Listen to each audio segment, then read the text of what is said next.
on behalf of the Pentecostal movement in this country.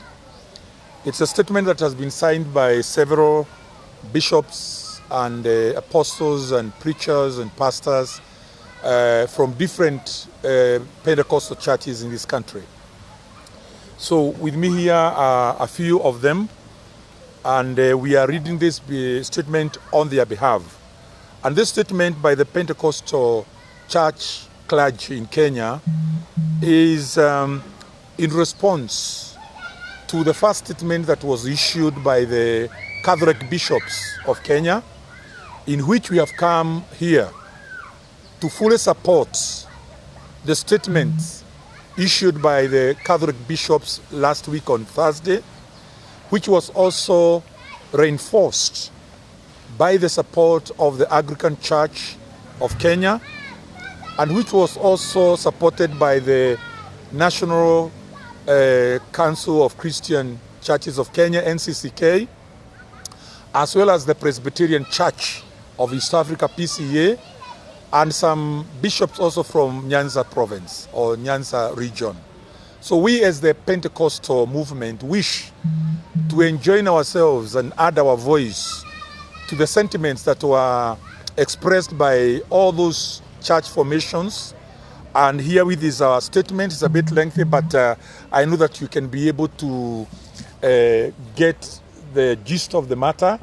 And then our people that we represent in this country, the Pentecostals, feel that they are part and parcel of the rest of the Christian fraternity in our country.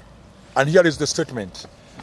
The Pentecostal movement in Kenya, which comprises many churches and ministries that formed this forum, that is the Clergy Against State Control and Regulation of Churches in Kenya, joins the rest of the Christian church formations and the clergy in Kenya by making the following statement: that we associate ourselves fully with the sentiments expressed and pronounced by our brethren in the Catholic, ACK, Presbyterian, NCCK, and our brethren from the Nyanza region, the bishops, and all those others who issued their statement concerning the state of affairs in our country.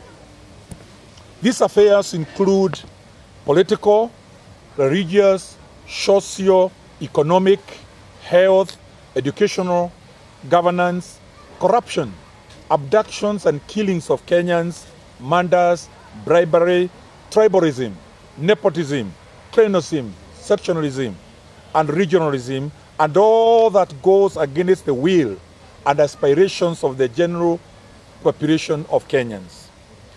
At this earliest juncture, we wish to applaud and the gesture of the Catholic Church, one of leading the way in calling out the Kenya Kwanza coalition government over the atrocities it has been committing against the people of this country.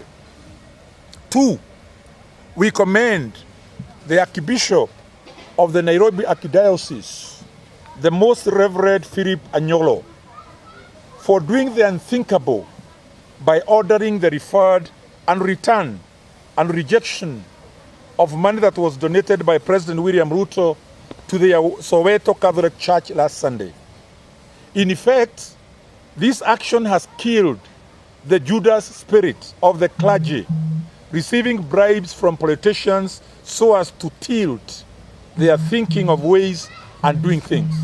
Politics today, which spirit has destroyed the church in Kenya by making it look like a prostitute who is given money to indulge in sinful and anti-social activities, including being compromised to tilt right thinking.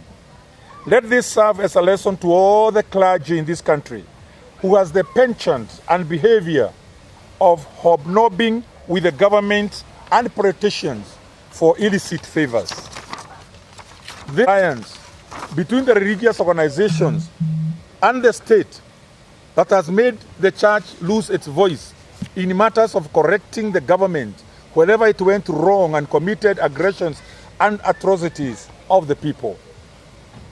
The church's stand on matters bad governance in Kenya today marks the beginning of a new era where the church the Pentecostal movement included, will henceforth play a significant role of pointing out the wrongs the government of the day is committing without fear or favor.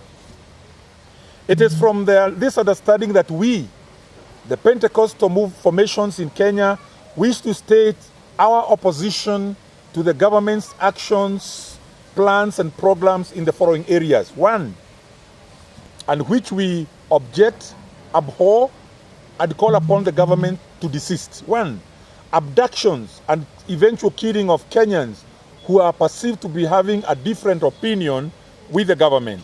Two, forceful transfer of the health insurance scheme known to Kenyans as the National Health Insurance Fund, NHIF, that has served Kenyans well all their years to a new scheme they call the Social Health Insurance Fund, SHIF, which is being operated by an equally dysfunctional authority known as the Social Health Authority, or SHA. We oppose SHA, and we are calling upon reversion to NHIF, which served this country for all the years since it was inaugurated. Three, we oppose the entry into the Kenyan scientific field, the Bill Gates Foundation, operations which are known globally to have ulterior motives insofar as the lives of human beings are concerned. We particularly strongly recommend that they be denied operations in Kenya, especially on vaccination of both livestock and humans in the guise of improving genetic health. Most of all, we oppose the digital registration of newborn babes, where chips will be implanted in their bodies at birth that will serve as the identification cards, a program of the Bill Gates Foundation, and what is now known as the number, what do you call it? The number of the identifying our children through that number. Number four, with Bill Gates Foundation operations be closed in Kenya altogether, and the recently Gazette notice guaranteeing its immunities and privileges be withdrawn forthwith, as they are ill-motivated to give a blank check to an organization known worldwide for not meaning well to humanity. We take cognizance of the fact that Bill Gates Foundation has been thrown out of the United States of America, and they are looking for areas to anchor themselves, and they have found a place to anchor themselves in this country. We, the people of this country, would like to ask the government to throw out this foundation. It is not in the interest of Kenyans to have Bill Gates Foundation in this country. Number five, demand that the recent registration of LGBTQ nonsense be withdrawn and cancelled, as Kenyans are a God-fearing society that abhors sodomic and Gomorraic ideals of sexual immorality of the highest level. We demand, number six, we demand a comprehensive report, and these are Pentecostals now. We demand a comprehensive report of the Darasha school fire tragedy that killed 22 innocent children, but most importantly, the whereabouts of over 70 children who went missing that night, never to be found again. What exactly happened and why was there no probe at all in this incident is so much baffling. Number seven, we note with the transition of the 844 system of education to the CBC, which is still shrouded by uncertainty and confusion. What is the future of education of the Kenyan children in this country through these very numerous changes in the education system? It must desist. Number eight, that the government stops playing games with the future of the children of this country by failing deliberately to effect capitation to schools right from ECDs through primary, secondary, tertiary, and university education to enable smooth learning of the children of Kenya. Number nine, inclusion of individuals' privacy by the government, where it is ordering that money transfers through mobile pay bills be subjected to taxation. This over-taxation of Kenyans is killing many entrepreneurs and enterprises and must be halted forthwith.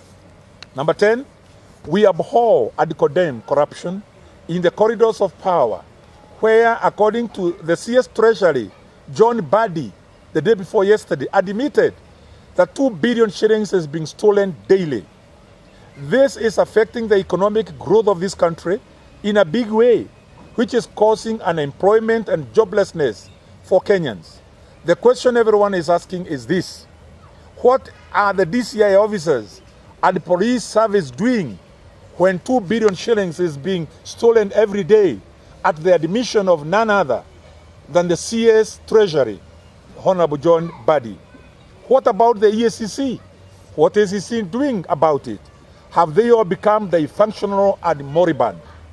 Number 11, we demand to be explained why the HELB is not functioning and capitation done to public universities where both students, staff and lecturers are not doing what they are supposed to do for the sheer lack of funding at the universities. Number 12, we demand the immediate kickoff of the establishment of IEBC, as the continued lack of it constitutes gross undermining of the Constitution of Kenya 2010, and which the President stands out personally to be blamed for failure to ensure the constitution of the IEBC. Number 13, a full and comprehensive report of how and why 97 Kenyan women have of late been abducted and killed in a ritualistic manner in this country. Who's behind it?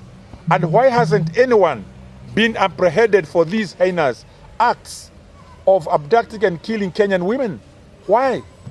Number 14, we demand that the Ruto administration stop practicing tribalism by ensuring that all Kenyans access equal job placements, opportunities, and appointments in public and state institutions, as opposed to what is obtaining today, where only persons from one ethnic community are being considered for those appointments, splashing one appointment here and there for others to conceal and camouflage the tribal appointments in the public service.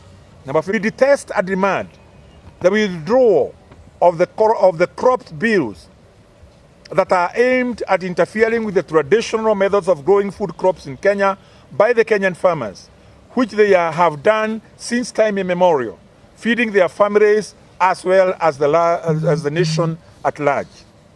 Finally, we demand that before the government decides and implements new issues in the Kenyan society, enough public participation be done to ensure that there is national concurrence with the citizenry of this country on what is being proposed, and especially on matters health and food.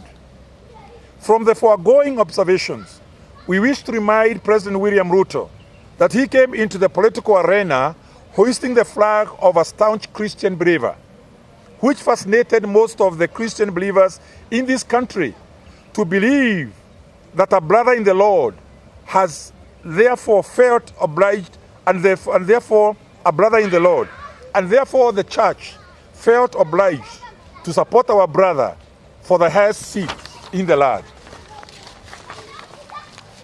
Our brother has now turned against brethren and is doing the very opposite of the expectations of the church. We note regrettably that his government has been very harsh to the church, with the practical example of the drafted religious organizations regulation bill that is being sponsored by the Attorney General and the government-friendly Senator of Tana River, the Honorable Buya Mungatana. This is an anti-Christian registration meant to undermine the right to freedom of religion, worship, association by the religious populations of this country. Although we are in court to petition its registration, we demand that the government, and more particularly President Ruto himself, to order withdrawal of the attempts to have these bills registered and be discarded altogether. This country belongs to over 50 million Kenyans, and each Kenyan has a stake and a say in the matters of his or her country. Lastly, we call upon President William Ruto to call himself into a personal meeting and reflect on these issues and change his methodology of doing public business. He must also repent and seek forgiveness from Kenyans for the 2 years that he has given them a run for their own money. He should seek forgiveness from Kenyans and stop this trajectory from which he is driving this country towards. Kenyans want to move on as a nation where everyone is respected for who and what they are. Signed by over 33 Pentecostal bishops and apostles and pastors and clergy.